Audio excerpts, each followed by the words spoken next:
Welcome to our weekly meditation and mindfulness class. Let's start today with a meditation, as we usually do. So let's find a comfortable seat, somewhat, if you can sit some way that you can have a straight spine without sitting with too much effort. That's a great posture for meditation. And if you have the music and you want to use a playlist, you can get that ready now. We'll do a breathing technique and then I'll tell you when to hit play. So let's find our comfortable seated position. Let's close our eyes and start to connect to the body and feel our connection to the earth through our feet, through our legs. Feel our hips stacked above the legs. Feel the torso stacked above the hips. Let's roll our shoulders up to our ears and down and back, keeping them soft and relaxed. Stack the neck above the shoulders and slightly tuck the chin so that the crown of the head is reaching up to the sky. So we'll begin with a breathing meditation. We'll inhale to the count of 4, hold it for 2 counts, and then exhale for the count of 6. So this is an extended exhale technique. So let's inhale, 2, 3, 4, hold, 2, and exhale, 2, 3, 4, 5, 6.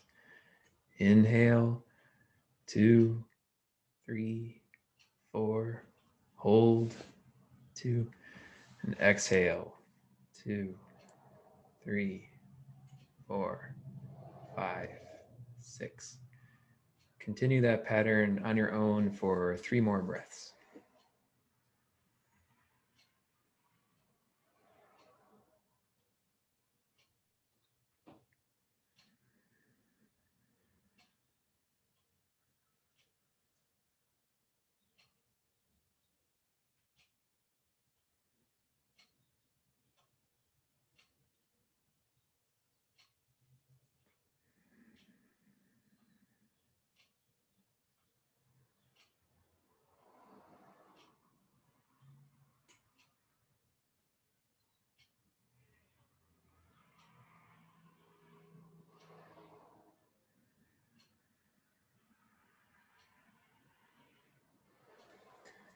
If you'd like to use music, you can hit play now. And otherwise, we'll be back in a couple minutes.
As you're ready, slowly start to deepen your inhale, coming back to the physical body.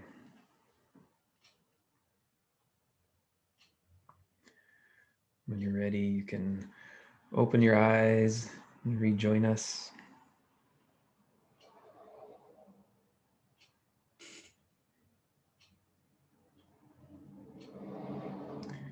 So, how's everyone doing? How was that meditation?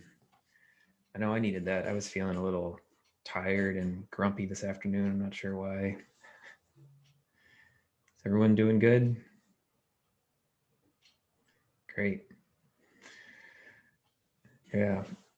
So the topic I wanted to talk about tonight was how loving yourself actually makes you a good person. And this came about from a conversation I was having with a friend on the phone the other night. And she was telling me about some relationship trouble she was having.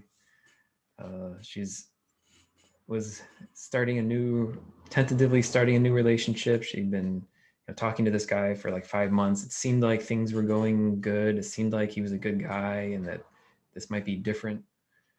But then all of a sudden, literally overnight, it just kind of exploded and all kind of went south. And she was feeling totally unbalanced. And it just seemed like the same exact cycle that's been played out in her life over and over again with relationships. And so she's feeling really, bummed out and distraught by this because just the same cycle keeps going over and over again. And I definitely know what that's like, having gone through the same cycle of relationships over and over again. And so we started digging a little bit into that cycle of hers, like trying to figure out why it keeps happening or why this keeps repeating. And she said, or it seemed to her, just in her opinion, that she just loves too much. I mean, she wants to love someone so much that she just always gives herself away, and then it's not reciprocated by the other person. She just tries to love and care for this other person, and they're never able to meet her, never willing or able for whatever reason to meet her halfway. And so we started digging into this a little bit more. I was trying to understand. So wanted to understand why she felt this need to um, love someone so much. Why she felt this urge to care for someone, to love for someone. Because she talked about how she likes being in a relationship and buying presents for the other person and doing nice things all the time. Just making the person feel really happy. She likes that feeling of making someone else feel happy. And as we dug into it more, uh, we finally arrived to the root of it. Is that to her, it feels like an inherently good act to make another person feel good. It's one of those things that seems like an unquestionably good thing to try to make someone else feel better.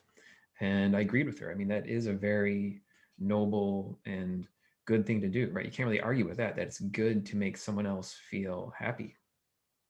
I think that's a universal truth, or very few people would argue with it, that it's unquestionably good to make a person feel happy. But so then I pointed out to her that she is a person also. I mean, we all, each of us is a person also. So and it's good to make ourselves happy as well. It brings the same amount of good into the world to make ourselves happy as it does to make a partner in a relationship happy, right? Because it's the overall amount of goodness in the world is increased by one person, whether it's another person or ourselves. It's still, if you just think about it in this purely utilitarian sense, that it's just as good to make ourselves happy as to make another person happy. And so she kind of agreed with that, and she said she's been trying to make herself happy. That day she'd gone on a shopping spree and bought some nice stuff for herself, bought some good food, all the stuff, all that self-care stuff you're supposed to do when you're feeling bad to take care of yourself. But it wasn't working. She still felt really crappy. She was still feeling pretty miserable. And that's a common fallacy that we're indoctrinated with from our culture, that buying stuff is the best way to make ourselves or someone else feel happy, right?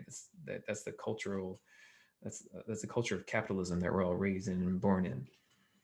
But if you think about it, the reason someone feels happy when another person's giving them gifts is it's not the gift itself, it's the intention behind it. It's the act of trying to make someone feel loved, right? I mean, so that's what that's what she really wanted to do. She was trying to make another person feel loved. And so I pointed out to her that similarly to being happy, making another person feel loved is an inherently good act. And you are a person also. So making yourself feel loved is also an inherently good act. But we're somehow brought up in our society, or a lot of us start to believe that somehow it's more valuable to love someone else, to make someone else feel loved. I think especially for women in our culture, they're taught from an early age to be doting wives and doting mothers. You know, that a lot of women are taught to place the needs of their family ahead of their own, and I think that's something that a lot of women struggle with. Um, but and so it can be really hard for us to change that perspective, to accept that it's just as good to make ourselves feel loved as it is to make another person feel loved. And in fact, it's even better in a sense, because when we fully love ourselves, then we can love another person freely. When we're full of love ourselves, we can freely give away love. We can love another person without needing to be loved in return. Because I'm sure, as many of us know, when you love someone and you need to be loved in return, when you come to depend on that love from another person, that's what codependency is, right? That leads to unhealthy relationship dynamics where you need another person to validate you. You need another person to make you feel loved, to make you feel worthy. And so even from a purely selfish standpoint, it's better to love yourself and fill your own heart with love before you try to love others. There's a great quote from Sharon Salzberg that goes something like, love for others without the foundation of love for ourselves leads to loss of boundaries, codependency, and a long and fruitless search for intimacy. I think I can definitely relate to that long and fruitless search for intimacy. It's something I've dealt with a lot in my life. But the point is that loving ourselves is one of the best things we can do for the world, because when we make ourselves feel loved, we're bringing more love into the world. And when we ourselves are full of love, then we can selflessly try to help the world. We can selflessly think about what the world needs instead of doing something that is bringing us love that we need. And so I'm not sure she really bought it by the end of the conversation, because this is really hard for a lot of us to wrap our heads around, I think. I don't know if any of you can relate to that fruitless search for intimacy. I know Jeff and Gina, you've been married for 22 years, so you guys don't count. but I think this is, and especially from some of my female friends I've talked to, and from a lot of what I read on the Elephant Journal, this is something a lot of people struggle with, that it's somehow better to love other people. It's better to care for other people than it is to care for ourselves. But I think it's really important to make that a priority, to love ourselves, so that we can, from that foundation of a full heart, then we can selflessly figure out how to best help the world. Um, so yeah, any questions about that or any comments? Does that make sense?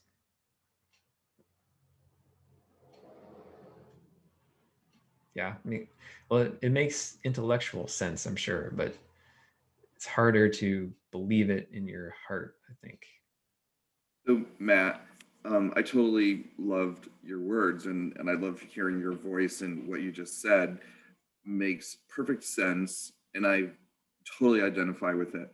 But it shivers me to the bone to remember a time when I didn't know that, Mm. and to see everybody else around us who still don't know that. And I don't know what triggered change in me other than falling through the pegboard and hitting the right pegs. But it's nice being on that other side. It takes practice on a regular basis too, because it's easy to forget. But when you remember, it's a beautiful aha moment. And it actually enhances, I think, the relationship that you choose to suffer in because they're all a form of suffering. That's all. Yeah, Matt, you said we were married 22 years and we don't count. I feel like even when you find a partner, even when you choose to make a life with somebody, you're always struggling with that balance of loving yourself, because suddenly you have this other person's needs and their stuff, and it doesn't end just when you find someone who becomes your partner. It never ends. Yeah, you're always kind of searching for that balance, I think. Yeah, I was kidding about that. But it struck me too. It really resonated with me too, because, well, as a woman and a mom and all of that. Yeah, as parents, it's a whole nother level. It's a different level of feeling like yourself sometimes doesn't play a large role in it at times. Yeah, you tend to take a back seat of yourself, and because for the good of your children and land and partner and so anyway, interesting, thought-provoking topic. Sure. Yes. I think it's similar to those emergency procedure cars and airplanes where they instructs you to place the oxygen mask on yourself before you put it on a child. I think it's a similar concept with love, because, well, and I don't have children, so I can't really speak to this. But it seems, from what I've seen and from what I've heard, a lot of people can it can make it worse if we're always trying to put the needs of children before us without taking care of ourselves, because then we're all stressed out and angry and upset when we're taking care of children, and so that kind of can cause harm in the long run if we're not taking care of ourselves. But I probably shouldn't talk about this since I don't have children. I can't really speak to this from experience.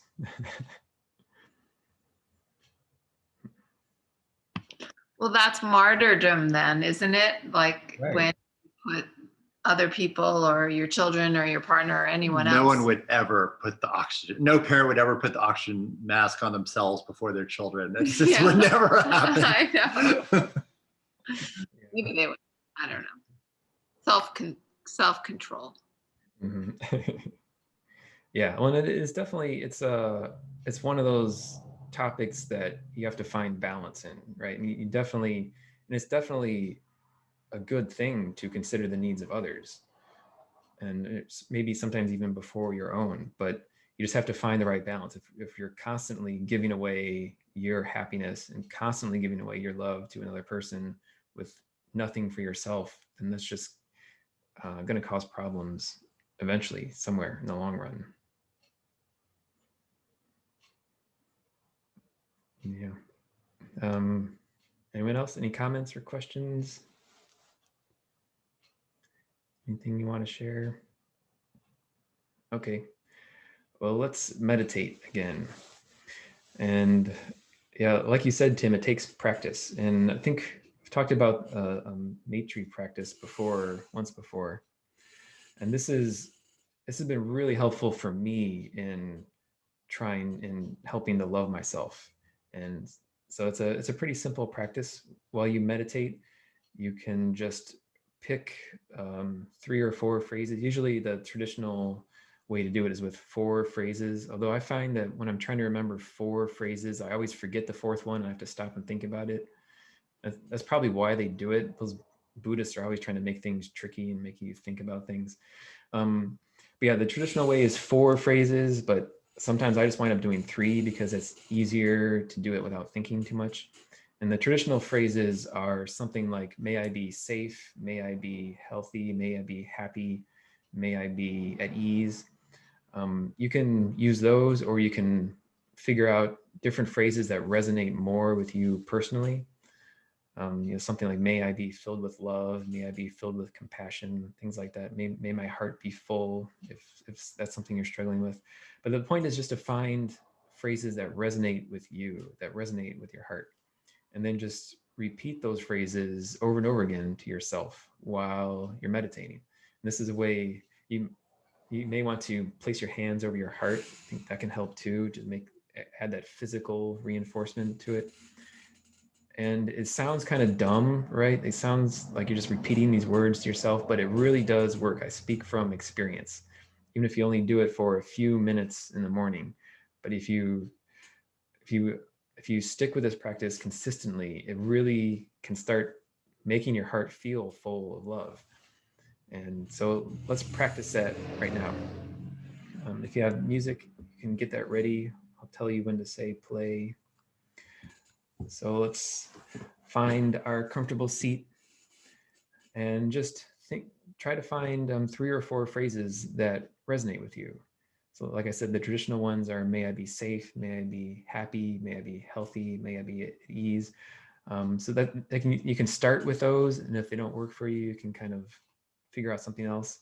But just find a few phrases and repeat those to yourself, focusing on your heart, just trying to bring more love into your heart. So if you'd like to use music, you can hit play now, and we'll be back in a few minutes.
Slowly bringing our awareness back into the physical body.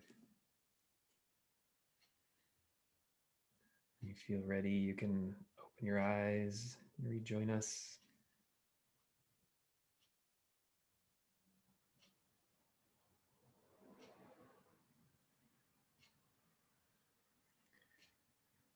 So how was that? Did anyone feel anything?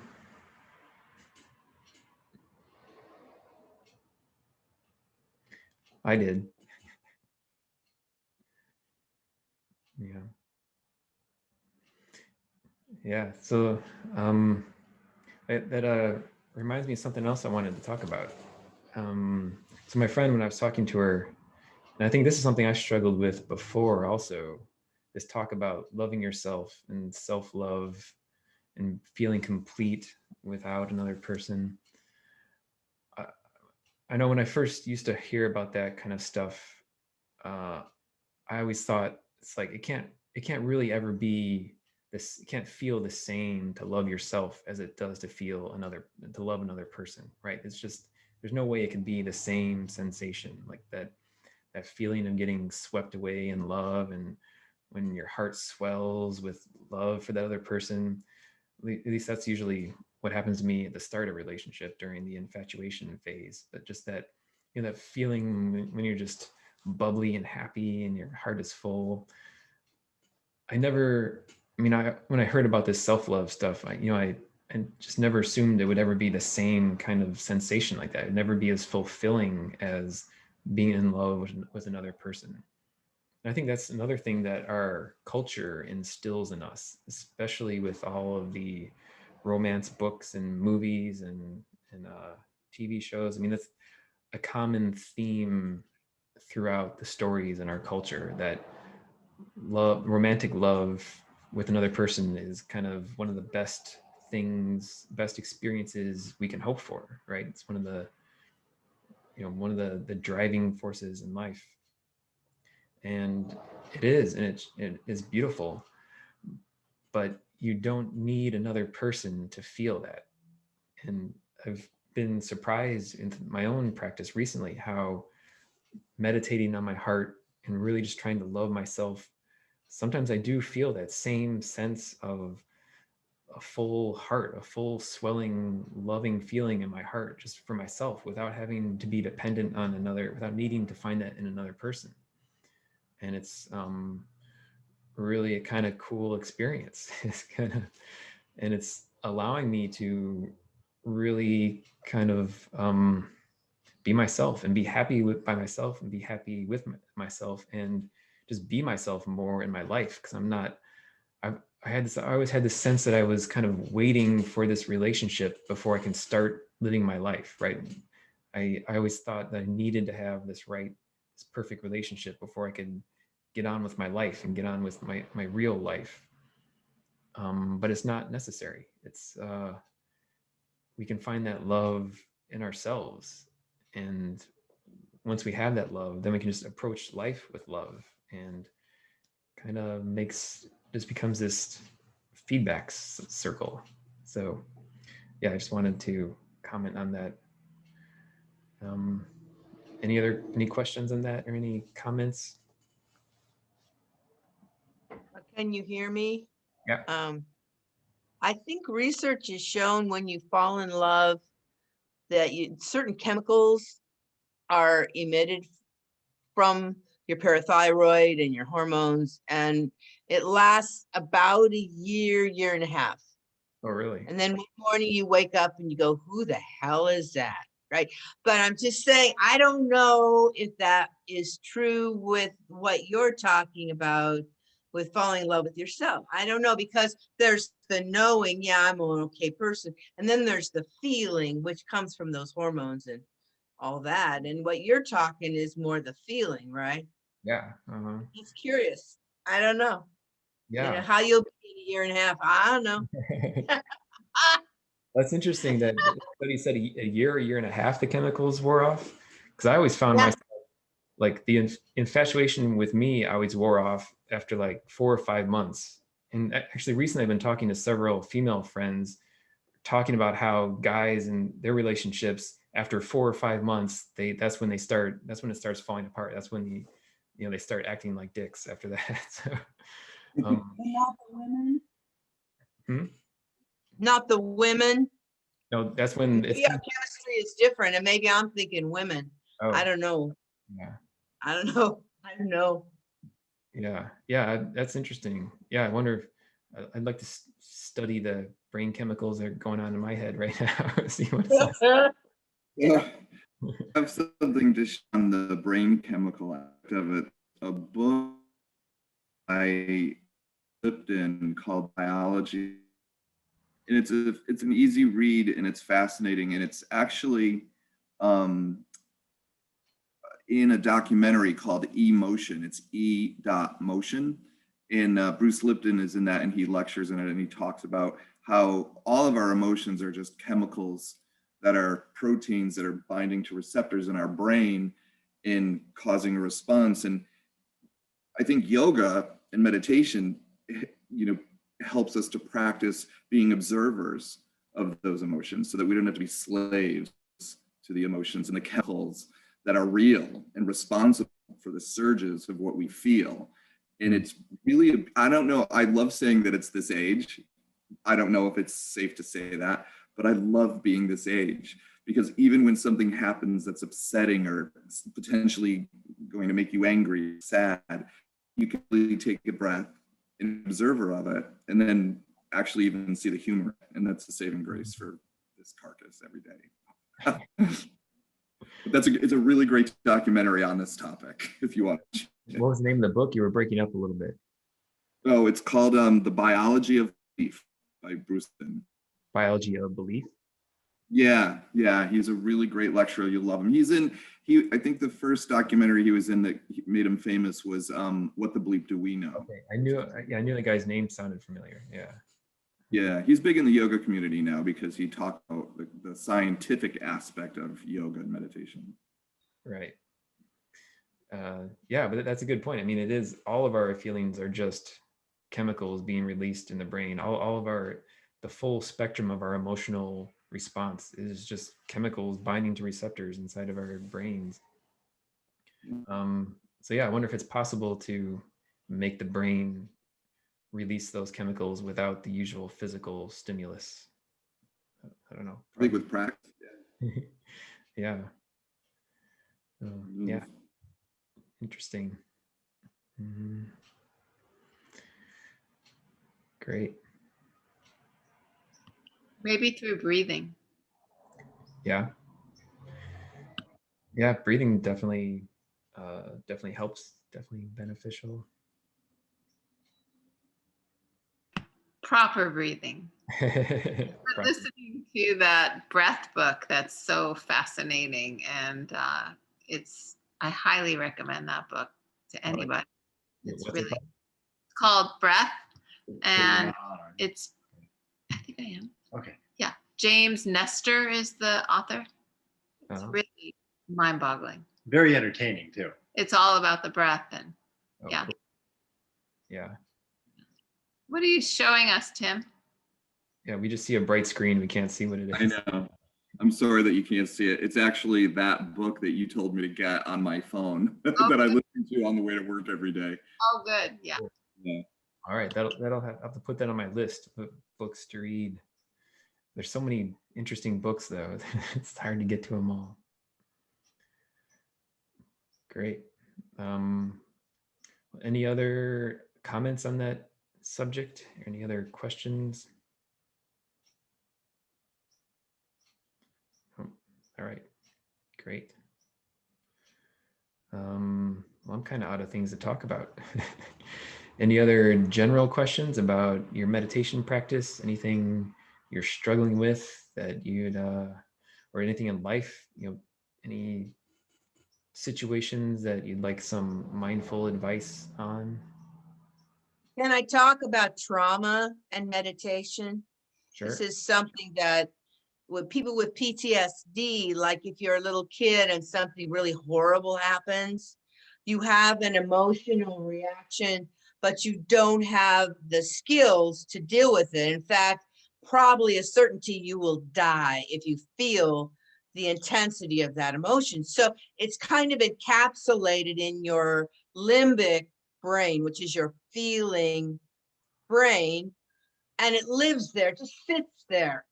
And then, like with the Vietnam vet, maybe a car will backfire, and suddenly the vet's got a gun and they're in the closet and they're somewhere else. It's like you're accessing that squashed away trauma. And so the question is, how do you diffuse or access gently the trauma? And the answer is meditation, mindfulness practice, yoga, all those things rewire through another part of your brain so you can drain it off and find healing. And all those guys knew it all thousands of years. But now you can see it on brain scans. And I think that's very cool because you're connecting the cerebral thinker with the limbic feeler. And it was too much before, but slowly, slowly with meditation, the connections are reestablished and you can be whole. It's very cool, isn't it? Yeah, super cool. Yeah, I love Yeah. it. Yeah, and I think, well, and yeah, meditation and yoga and mindfulness and breathing are definitely very helpful for trauma. But if someone has, real hardcore trauma, therapy is also good too. Because I think there's only, without any kind of help and guidance, or even with a meditation teacher, there's only so much meditation can do when we're talking about like serious trauma, and repressed memories from child and things like that. So my meditation teacher always said that, for if you have like real trauma, you should talk to a therapist. And there are even mindfulness based cognitive behavioral therapy practices out there now that use meditation and mindfulness as part of cognitive behavioral therapy, and I've heard really good things about those.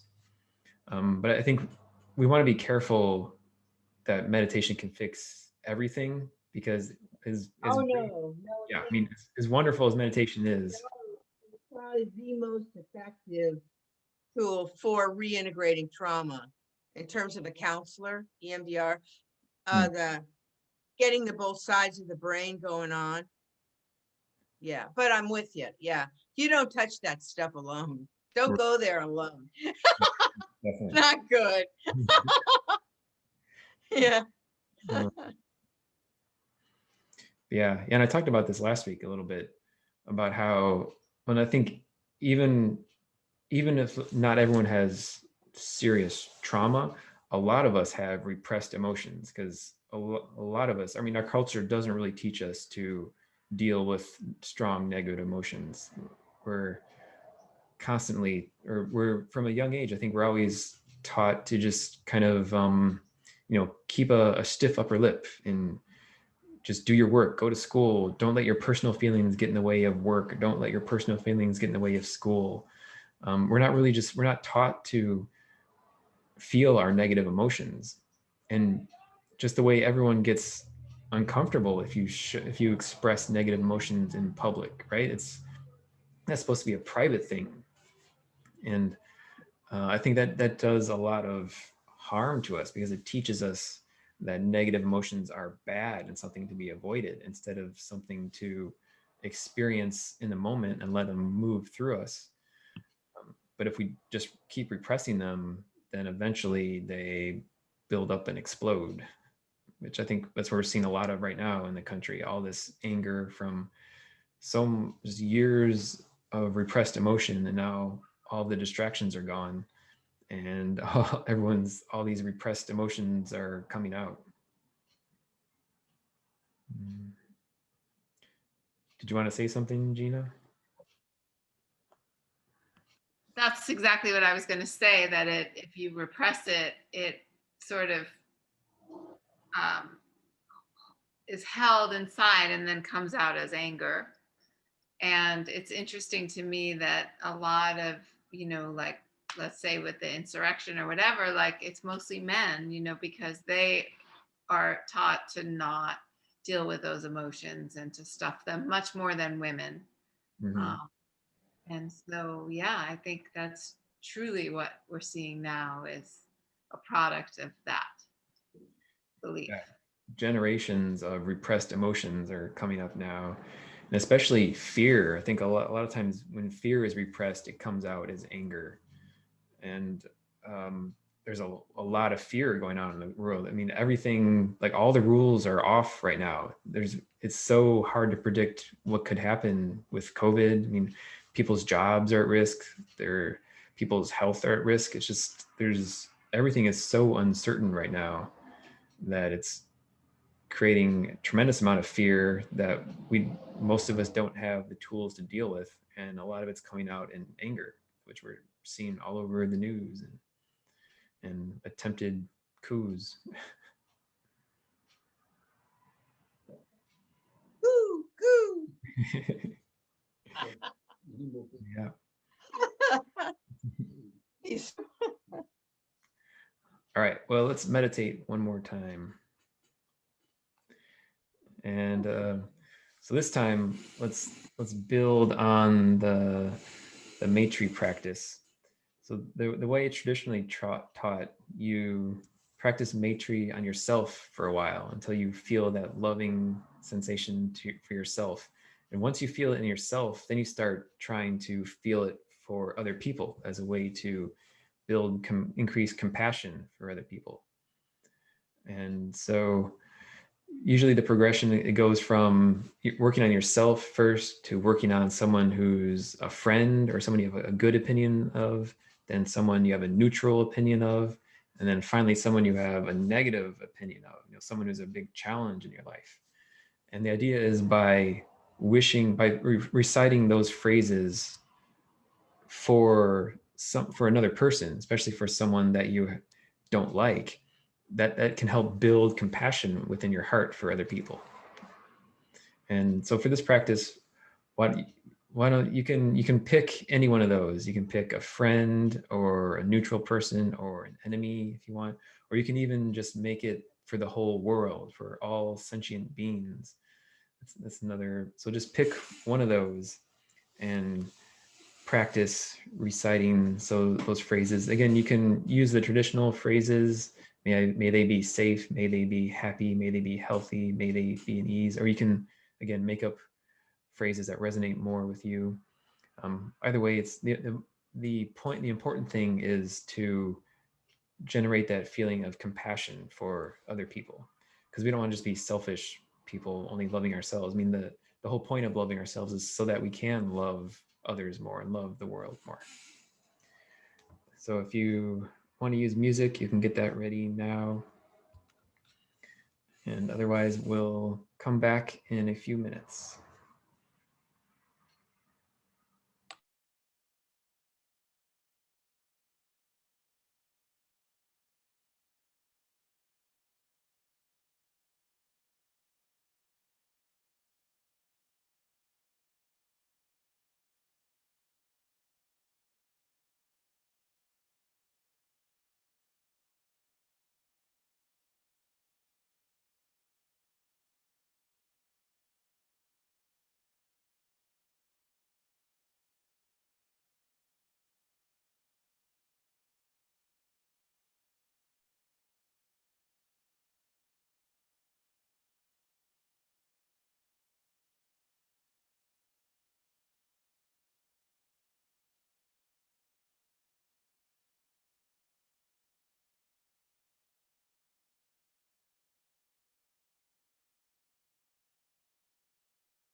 Slowly deepening the inhales.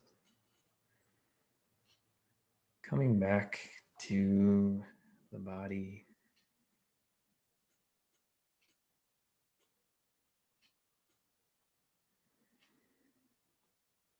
When you're feeling ready, you can open your eyes and rejoin us.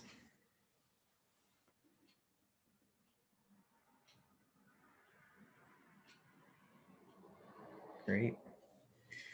Well, thanks for joining me tonight, everyone. It's great to see everyone. Any final questions or comments? Thanks, Matt. That was really good. It was really, really good. Thank you, Matt. Nice job. Thank all of you. Thanks. Our hearts are filled with love. Oh, that makes me happy. Matt, the sun is setting right now. Oh yeah, yeah. We watched the sunset last night. It was great. With Matt. Yeah, we went for a hike last night. Yeah. So how was that trying to focus on another person? That how'd For it me, go? because it was someone that I care about. It's a lot harder when it's someone that I am challenged I by. didn't try to challenge one either. Yeah, that's fine. That's that you want to work up to it. Are you guys far away? Well, right now they're in Trinidad. They're Oh, Trinidad. Yeah. Okay. Nice. yeah, they're visiting. They live down in the Bay Area, but they're up visiting this week. Great. Mhm. And Tim's on the East Coast. East I'm in Coast? Connecticut. Yeah, we're in Connecticut. Where are Come- you? Connecticut. In the snow? 3 feet. Yeah. Ugh. 3 feet of snow. Wow. Yow. 3 Yeah. feet. Yeah. Wow. All right. That's Yeah. neat. Great, everyone. There it goes. Great to see you all. Say hi. You can say hi. I can say Wow. hi. Not with your belly. Hi, everybody. There's Hi, Mike. Hi. You guys have a nice meditation? So nice. Connecticut. We have to do it next Yeah. week. Hello. All right, so it's time for partners Oh, for themselves. Here I am. stay All right. warm. Thank you. Nice We to will. meet you. Bye-bye. Yeah. All right. Bye. See you all later. Thanks Bye, so much. guys. Love you. So Bye, good to Tim. see Great to Love see you. you. Bye. you. Good to see you. See you next week. All right. Bye. Thanks, Matt.